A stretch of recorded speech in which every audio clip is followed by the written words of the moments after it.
புரிஞ்சுதுங்களா? Raji home cook இந்த லிங்கை கிளிக் பண்ணி வீடியோ ஃபுல்லாக ஸ்கிப் பண்ணால் பாருங்கள். வரகரிசியில் வெண்பொங்கல் எப்படி செஞ்சு வச்சுக்கலாம். சத்துக்கள் அதிகம் மிகுந்தது இந்த வரகரிசி. Fibre content, calcium, magnesium, potassium, vitamin B6, vitamin B உள்ளடக்கிய சத்துக்கள் உடையது. அதே மாதிரி நோய் எதிர்ப்பு சக்தி அதிகமுடைய பீனாலிக் அமிலம், ஃபைட்டேட்டுகள், டானின்கள் போன்ற சத்துக்கள் உடைய வரகரிசியில் செஞ்ச வெண்பொங்கல் தான் இது.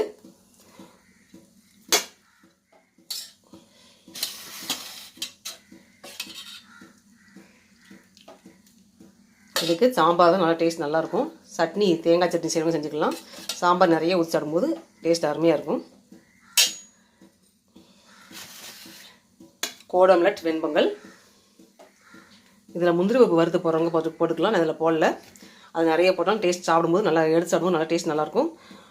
மேலும் இதோட வீடியோக்களை அப்டேட் பண்ணுறேன். என்னோட சேனல் லைக் பண்ணுங்கள், சப்ஸ்கிரைப் பண்ணுங்கள். Raji home cook.